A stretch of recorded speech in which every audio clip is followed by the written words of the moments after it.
No tak v podstate túto prezývku mi vymysleli v Číne, v Hongkongu, keď som išiel na svoj prvý svetový titul, keď som boxoval. A Číňania, oni sú takí založení, že v podstate ku každému tomu fighterovi dávali nejakú tú prezývku, aby teda asi natiahli si tých divákov. No a mňa si odvodili teda ako stred Európy, Slovensko, že som teda blízko toho asi Rumúnska. A hlavne to moje meno Vladimír, ten grof sa volal Vlad, takže oni si to tak nejako odvodili a vymysleli si, že ja budem Drákula. Takže keď som išiel do Číny, pozerám veľké plagáty všade, že Vladimír Drákula Moravčík. Čo to ty vymysleli na mňa? No a tak toto nejako, teda tam mi to začalo a v podstate ako som prišiel domov, tie moje v podstate zápasy, keď som chodil plné tajské, tak fakt tej krvi bolo buď teda som ja alebo zo súpera, keďže som ja vyznávač tých tajských pravidel, takže tie lakte lietali. Tak mi to tak nejako prischlo a už v podstate tá prezývka už ide so mňou v podstate 18 rokov.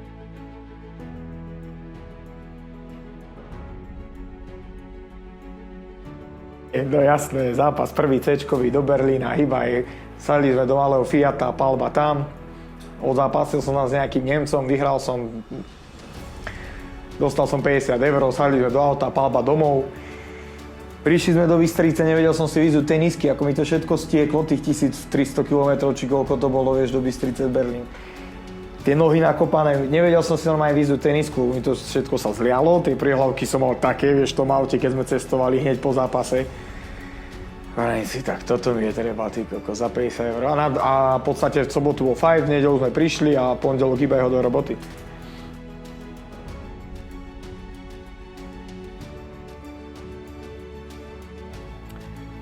Ešte veľakrát som sa na touto otázku ináč aj ja sa namyslel, že v podstate čo keby, že to začnem skôr, čo keby, že možno, že zmením klub, že by som odišiel niekde do zahraničia, že ako by to všetko bolo.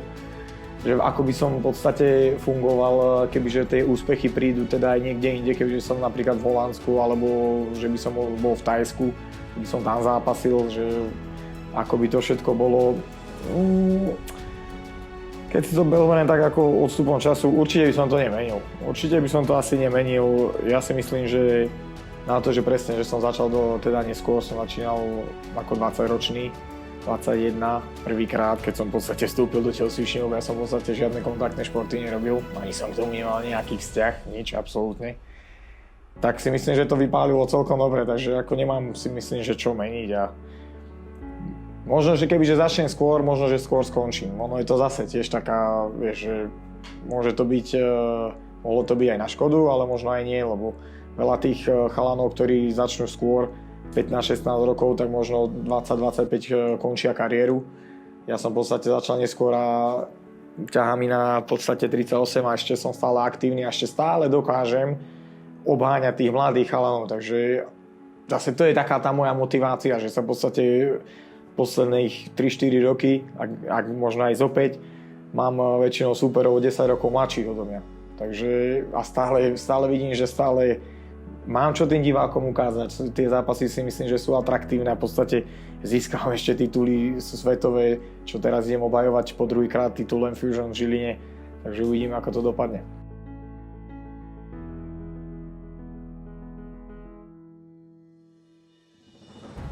Vieš čo, to určite nie. To by som v tom nevidel, že či si z dediny, alebo si z veľkomesta, alebo si z mesta takého stredného, dá sa povedať.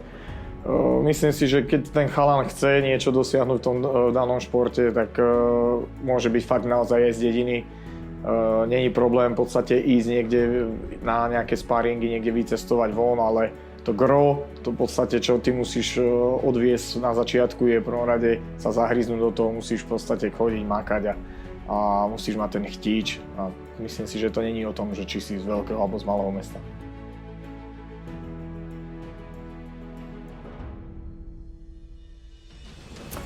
Tak to určite je lepšie, keď si v klube, kde máš 6 šampiónov.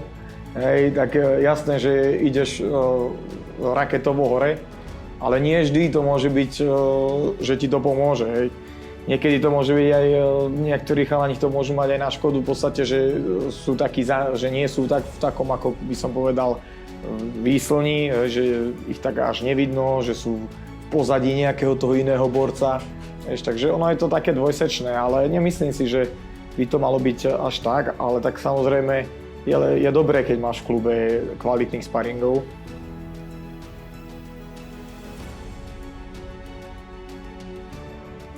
Preferujem, že nech to není všetko ten tréning len tej telocvični.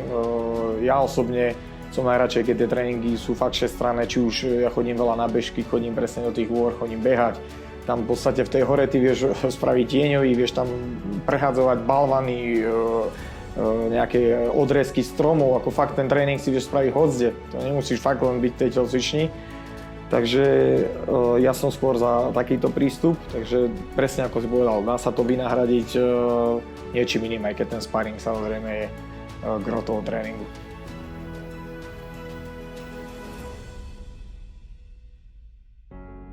Informácie máš celkom dobré, ale nerobil som na pokladni, robil som na sklade, na vysokozdvižnom vozíku som vykladal tovar a keď som nemal čo robiť, tak ma ešte zobrali do pokladni, takže to bola len taká ako doplnková práca, nebolo to ako tá moja hlavná.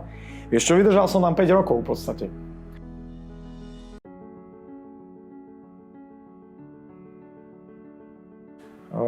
A chodil som trénovať, v podstate ja som vtedy si tak trénoval v podstate sám, lebo tie tréningy boli len pondelok, streda, piatok. Vieš, a to si myslím, že je strašne málo na to, ak chceš niečo v tom dokázať. Takže ja som presne to, ako som spomínal, ja som chodil behať do hory, ja som chodil behať tieňov, ale ja som v tej hore fakt ako robil strašne veľa tých doplnkových vecí. A potom na tom tréningu už som len robil zase, ako samozrejme to, čo tam sa robilo. Ale už som mal nejakú fízu, už som tým, že som robil niečo navyše, som ráno chodil behať o 5:00 pred robotou, potom som išiel na 6:00 do Teska a tak.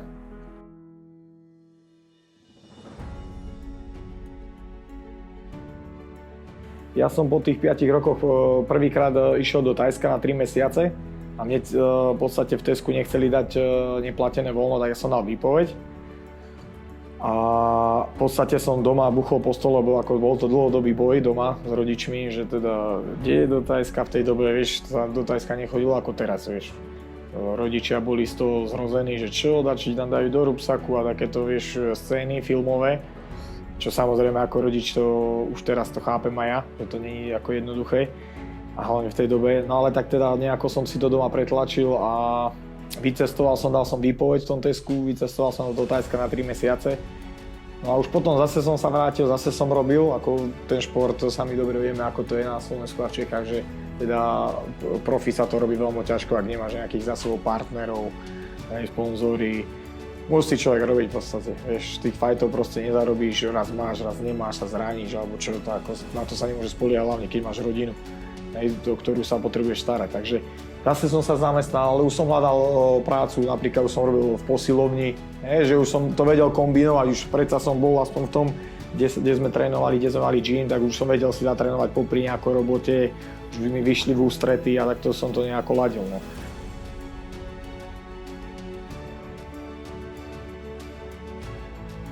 Ako ja som videl, presne, ja som tým, že som asi od mala športoval, ja som mal taký ako, by som povedal, ako talent, teda na ten pohyb, že ja som sa to fakt ako rýchlo učil.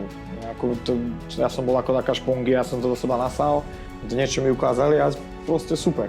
A tým, že som mal tú fízu, som vládal, som bol silný, tak tým som v podstate ja rástol, takže a tí Tajci, no v podstate mi ukázali hlavne tú krásu toho športu a tú tvrdosť, lebo tam fakt som, keď som prišiel, som tam trénoval, oni hneď videli, že ja som taký proste tenký, chudý, dlhé nohy, takže ja v podstate, že musím robiť veľa kolená, hej, a takéto nejaké lakte, chudé ruky, kostnaté, že to v podstate bude moja zbraň najsilnejšia. Hej, no ale presne začal som robiť, najmä tomu kolená, začal som 100 kolien, hej, a takto mi to stúpňovalo, keď som odchádzal po 3 mesiace, som robil 1000 kolien, som robil na tréningu. Ja som odbehal 10 km a som išiel 800 kolien. A potom som ešte išiel na lapie, a tak som mal normálne chrasty, som mal ako 10 korún na tých kolenách z tých 1000-ročných vriec, čo tam majú oni v Tajci, vieš, zodraté kadejaké, ošuntilé. Takže videl som, že čo to vlastne je, aká to je drina, ak niečo teda chceš dosiahnuť, hej. Lebo v podstate tu aj na Slovensku, aj v Čechách si myslia tí chalani, že ten úspech príde, si myslím, že veľakrát takouto ľahšou cestou, čo určite nie je pravda. Na tej vrcholovej úrovni, keď to chceš robiť. Teraz sa nebavíme o miestne, o nejaký československý, nejakej scéne československej. Hej, to sa dá. Ale ako náhle chceš ísť niečo fakt sa merať von s topkou, tak tam veľmi tvrdo ti ukážu, že o čom to je.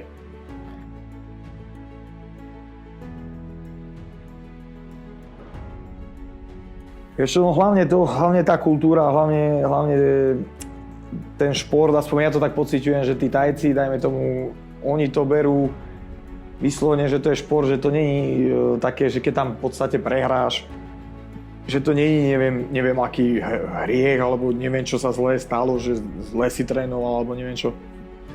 Je tam taká úcta voči tým súperom a takéto duchovno sa mi páči. Ale hlavne sa mi páči aj ten šport, tým, že aký je dynamický, rýchly, tvrdý, je fakt taký atraktívny.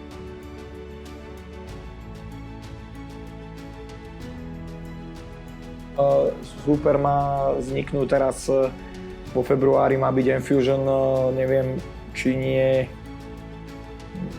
takde na Tenerife sa mi zdá, tam by mali ísť v podstate taký Srb Čilič s takým, asi Marokánec je ten druhý, taký Gunga, či ak sa volá, taký troška potmavší a v podstate víťaz z nich ide so mnou o ten svetový titul v tej Žiline, takže sám som zvedavý, že kto to bude a s kým teda budem bojovať. Uvidíme.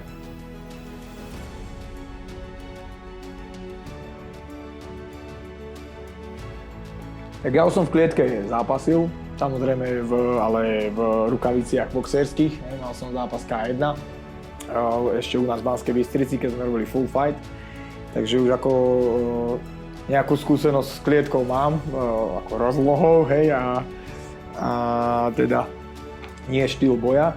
No, poviem ti tak, že v podstate prišla ponuka, tento zápas mne sa ako, samozrejme, že bol by som radšej, keďže idem s Igorom plnej tajskej, keďže je aj ono ortodoxný thai boxer, ale momentálne žiadna ponuka od žiadnych promotérov prišla táto.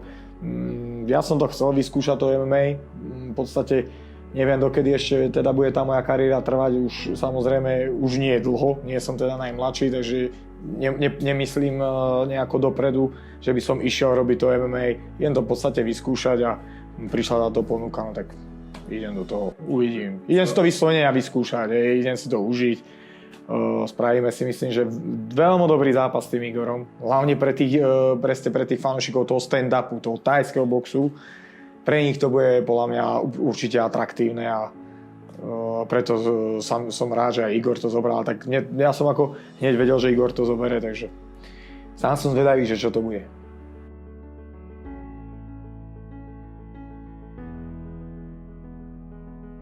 No tak určite teraz to ešte nejako nechcem miešať tú zem do tej Žiliny, lebo je to fakt úplne niečo iné, aj ten postoj, aj ten pohyb v tej klietke by mal byť podľa mňa určite iný, ako bude teraz, ako bude mať tej Žiline na tom Enfusion. Takže teraz to je moja priorita, obhájiť teraz titul v podstate Enfusion druhýkrát, takže v podstate by som bol trojnásobný majster sveta Enfusion, čo je momentálne, čo bol predo mňou ten Hikal El Gawi, ktorému som ja zobral pás. Ten Maročan, on to tiež 3-krát obhájil, takže rád by som sa tam dostal, vyrovnal. To je určite u mňa vrchol tohto roka. A v podstate potom sa začnem teda venovať viac tomu MMA.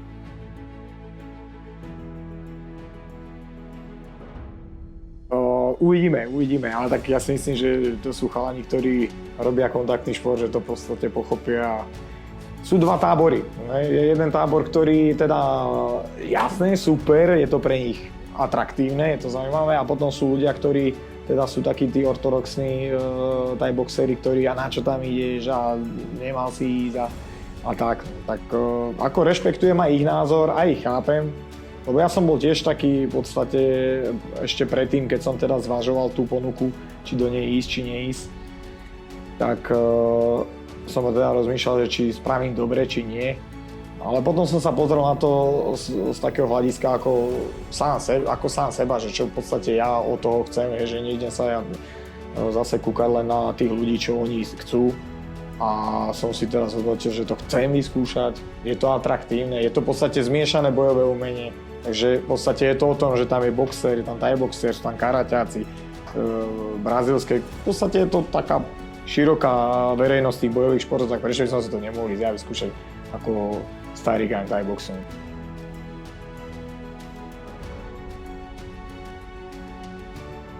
V podstate s Duklou my sme už začali spolupracovať už zhruba nejaké 2-3 týždne dozadu. Chodia ku nám chalani za judisti na tréningy MMA, takže už tam niekoho máme. V podstate my tam trénujeme tiež MMA, mám tam trénera MMA. Takže na nejaký taký ten základ určite začnem doma. Už by som možno začal aj teraz v priebehu ešte možno pred zápasom pred tou Žilinou. Aspoň tak raz, dvakrát do týždňa si dať nejaký teda tréning MMA, ale hlavne tu teda riešiť si tú zem. No si myslím, že ten stand-up tam ako nemám čo riešiť. No a určite tak, kde vycestujem, ešte konkrétne kluby nemám. Určite asi mám také schodné prísť do Prahy, do primátu, Marekovi Lončakovi, čo je môj veľmi dobrý kamoš, takže to by som videl ako vec prvú a na Slovensku tiež určite si niečo nájdem.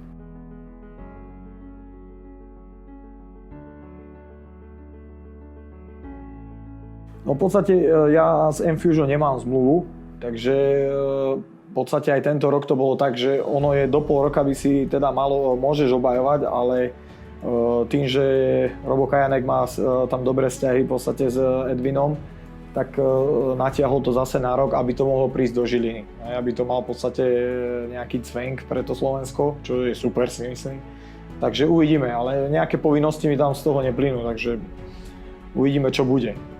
Ak by prišla ponuka taká v podstate ešte na koniec roka, tak si myslím, že to je stále v pohode, v podstate v septembri bude to MMA-ko a je tam v podstate sú ešte skoro 3-4 mesiace, takže myslím si, že by sa to dalo zvládnuť, kebyže príde nejaká teda dobrá ponuka. Určite sa nezdám, určite sa nechcem zdať titulu, ak sa mi teda podarí ho obhájiť. To by bolo úplne niečo skvelé, fakt ho mať 3-krát a ísť štvrtý, tak to by bolo ako to by bolo ako fakt paráda. Lebo v podstate dvakrát obhajený titul mám, titul I1 z toho Hongkongu, čo je pod záštitou VMC. No a teraz mám v podstate dvakrát to M-Fusion. No a už mi ušla raz W5, V5 mi ušla, čo som prehral dvakrát so Shitmanom, čo sme išli o svetový titul, potom som prehral s týmto, s Nabievom, o európsky titul V5. Takže dosť tých titulov mi ako ušlo, takže ešte by som niečo zhrabol.